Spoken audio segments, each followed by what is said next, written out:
നമസ്കാരം. Welcome to Geetha's ഭക്തി ഗീതം. വൺ ഡേ വൺ ശ്ലോകം. Srimad Mahabhagavatam 819th day. Today 41st shloka of Prathamaskandham 8th chapter. For details please see the description box.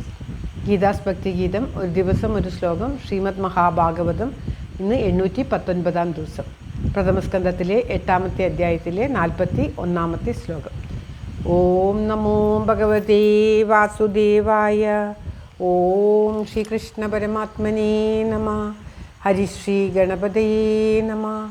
അവിഘ്നമസ്തു Shri ഗുരുഭ്യോ നമ. ഓം തത്സത്.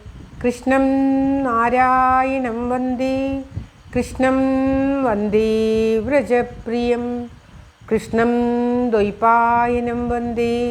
കൃഷ്ണം വന്ദേ പൃഥാസുതം. ശ്രീപരമാനന്ദനാഥനായി അദ്വൈതദീപമായി മോക്ഷേക്ഷു വൃന്ദമന്ദാരമായി കാരുണ്യവാരിധിയായി വിഭൂദേശനാം നാരായണൻ മമ മന്ദത മാറ്റണം. ഓം സത്സത്. ശ്രീമദ് മഹാഭാഗവതം പ്രഥമസ്കന്ധത്തിലെ 8ാമത്തെ അധ്യായത്തിലെ 41ാമത്തെ ശ്ലോകം. കുന്തിദേവിയുടെ സ്തുതി തുടരുകയാണ്. ഇമേ ജനപദാ ശ്രുധ്വാ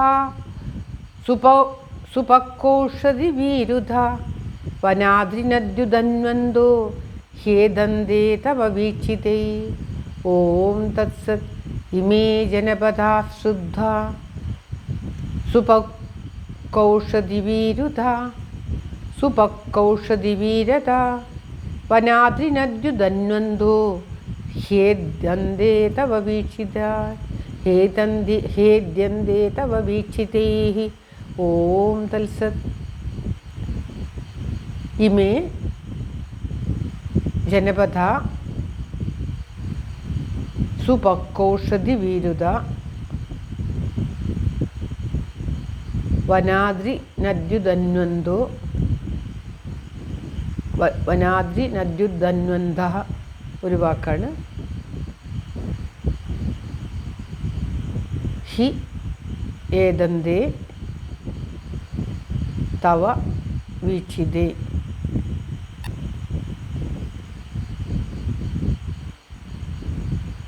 അതായത് ഇമേ സുപൗകോഷധി വീരുത എന്ന് പറഞ്ഞാൽ പരിപാകം വന്ന ഔഷധ ചെടികളുള്ളതും വനാദ്രി നദ്യുധന്വന്ത വനം അദ്രി വനം എന്ന് പറഞ്ഞാൽ കാട്, അദ്രി മല, നദി, ജലാശയം എന്നിവയുള്ളതായ ഇമേ ജനപദ ഈ പ്രദേശങ്ങൾ തവ നിൻ്റെ വീക്ഷിതേ കടാക്ഷങ്ങൾ കൊണ്ട് ശുദ്ധ്വ ശുദ്ധ്വ ശുദ്ധ്വ എന്ന് പറഞ്ഞാൽ സമൃദ്ധിയുള്ളതായിട്ട് ഏതന്തേ ഹി ഏതന്തേ വർദ്ധിക്കുന്നു ഹി നിശ്ചയം. അതായത് കഴിഞ്ഞ ശ്ലോകത്തിൽ പറഞ്ഞു, അല്ലയോ ഭഗവാനെ, അവിടുത്തെ വജ്രം, അങ്കുശം എന്നിങ്ങനെയുള്ള കാലടികൾ കൊണ്ടുള്ള പതിഞ്ഞിട്ടുള്ള ഈ ഭൂമി ഇപ്പോൾ വളരെയധികം ശോഭിക്കുന്നു. അവിടുന്ന് പോയാൽ അപ്രകാരം ശോഭിക്കുകയില്ല എന്ന് പറഞ്ഞിട്ട് പിന്നെ പറയുകയാണ്, അതുമാത്രമല്ല ഏറ്റവും പാകം വന്ന കായ്കനികളോട് കൂടിയ ചെടികളും മരങ്ങൾ നിറഞ്ഞ കാടുകളും നദികളും ജലാശയങ്ങളും ഒക്കെയുള്ള ഈ ദേശങ്ങൾ അങ്ങയുടെ കടാക്ഷം നിമിത്തം ശ്രീകൃഷ്ണ ഭഗവാന്റെ കണ്ണുകൾ കൊണ്ടുള്ള ഒരു നോട്ടം കൊണ്ട് മാത്രം പൂർവാധികമായ സമൃദ്ധിയോടുകൂടി സമ്പത്തുകൾ അധികരിച്ചവയായിട്ട് വന്നിരിക്കുന്നു. ആ ശ്രീകൃഷ്ണ ഭഗവാൻ ആ സ്ഥലത്തുള്ളത് കൊണ്ട് ആ ഭഗവാന്റെ കടാക്ഷം ഏൽക്കുകയാൽ നദികളും വനങ്ങളും ചെടികളും കൊടികളും എല്ലാം വളരെയേറെ സമൃദ്ധിയുള്ളതായിട്ട് പാകം വന്ന കായ്കനികളോട് കൂടിയവയായിട്ട് തീർന്നിരിക്കുന്നു എന്ന് പറയുകയാണ് കുന്തിദേവി.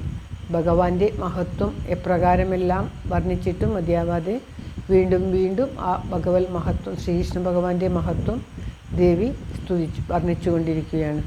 അത്രയ്ക്കും മഹത്വമേറിയ കടാക്ഷമാണ് ഭഗവാന്റേത്. ഭഗവാന്റെ കടാക്ഷമാത്രത്തിൽ തന്നെ ആ പാണ്ഡവന്മാരുടെ രാജ്യത്തുള്ള എല്ലാ ഔഷധി ചെടികളും മറ്റുള്ള ചെടികളും പരിപാകം വന്ന പല ഫലങ്ങളുള്ള ചെടികളും നദികളും പർവ്വതങ്ങളും വനങ്ങളും എല്ലാം സമൃദ്ധിയുള്ളവയായിട്ട് തീർന്നിരിക്കുന്നു എന്ന് പറയുകയാണ് ദേവി. ശ്ലോകം ഒരിക്കൽ കൂടി. ഇമേ ജനപദാശ്രദ്ധ സുപൗകൗഷധി വീരുധ വനാദ്രിനദ്യുതന്വന്തോ ഖേദന്തേ തവ വീക്ഷിതേ. ഓം തത്സത്. സർവത്ര ഗോവിന്ദനാമസങ്കീർത്തനം. ഗോവിന്ദ ഗോവിന്ദ. എല്ലാവരുടെയും നന്മയ്ക്കും ആയുരാരോഗ്യ സൗഖ്യത്തിനുമായി പ്രാർത്ഥിച്ചുകൊണ്ട് ഈ ശ്ലോകം ഭഗവാന്റെ തൃക്കാൽക്ക് സമർപ്പിക്കുന്നു. Geetha Rajan. Thank you for watching. All the best. Have A very nice day. God bless you. ദൈവം അനുഗ്രഹിക്കട്ടെ. എല്ലാവർക്കും എല്ലാവിധ ആയുരാരോഗ്യ സൗഖ്യവും നന്മയും ഉണ്ടാകട്ടെ. ഓം തത്സത്.